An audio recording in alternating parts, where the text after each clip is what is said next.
Today is a day for truth. With Batman v Superman, I wanted to continue this tone that we established in Man of Steel, but I really wanted to recapture some of the cinematic qualities of the movies that I loved, that inspired me.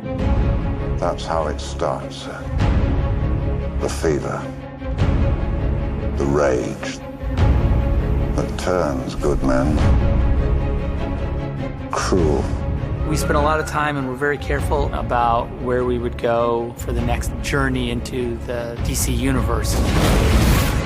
We knew we had established a Clark Kent Superman character in a world that we now could build out from. This means something.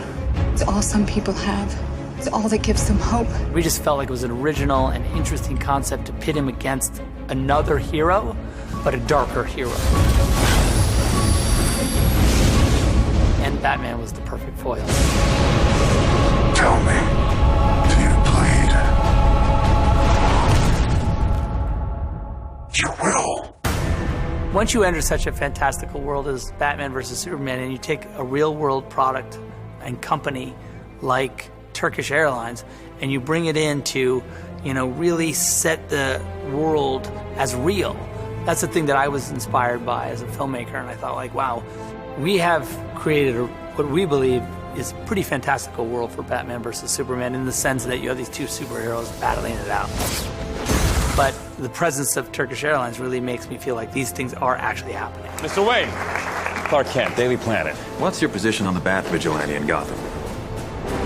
Turkish Airlines has this motto of widen your world. And the interesting thing, and the way that that's played incredibly well into what we've done as a film, is that we've literally widened the world by creating these two mythical cities of Gotham and Metropolis. Maybe it's the Gotham City in me. We just have a bad history with freaks dressed like clowns.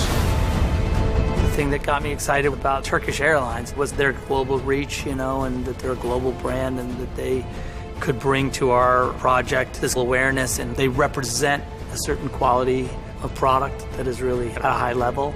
And it's a great relationship for us because we try and create a product that has, high production value, high conceptual value. And I think that the relationship with Turkish Airlines, that's really exciting for us.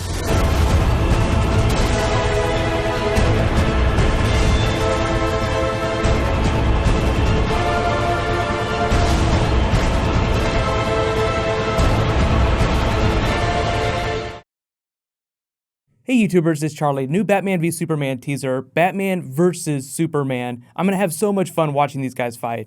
There's still a lot we don't know about Zack Snyder's Batman. Most of my takeaway has been that it's inspired by Frank Miller's Dark Knight Returns Batman. Not quite as old as that Batman, but a lot of his toys look very similar, just with a slightly more modern spin on it, just because this is happening in present day, like the world of today. And when Frank Miller wrote his Batman, it was happening in a dystopian future version that was actually relatively close to where we are right now. I really love reading those old stories where 80s writers have this fascist take on present day, like our present day, 2015, 2016 right now.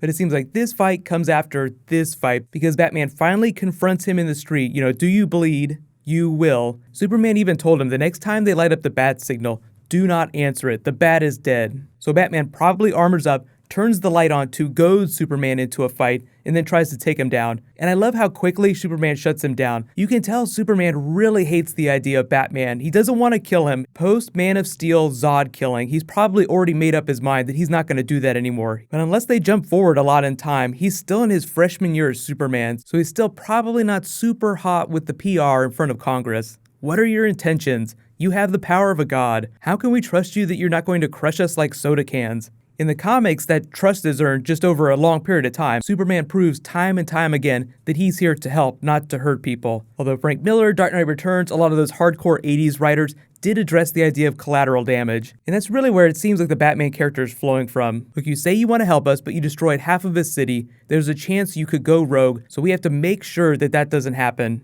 We're getting so close to the movie, I'm really curious to see what kinds of other marketing that they try out. Like they finally started having Henry Cavill do, the benevolent Superman funny videos where he asks little kids, who do you think would win in a fight, Batman or Superman? I have heard a lot of people talking about little kids being confused in theaters as to why Batman and Superman are fighting, but I don't think that's really the fault of the marketing or the film. Like, if you gave a little kid Dark Knight Returns, he or she'd probably be really confused as to why old Batman hates the shit out of old Superman. So a lot of it just boils down to like what your idea of the tone of Superman is.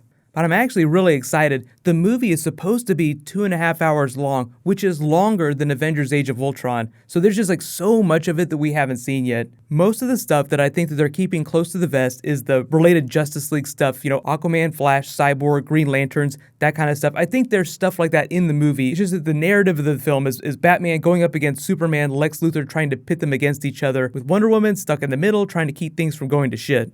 That's another question. Do you guys like it when superhero movies like this, like the comic book movies, are longer? I think Deadpool is a really good example of a film that's not longer than it needs to be.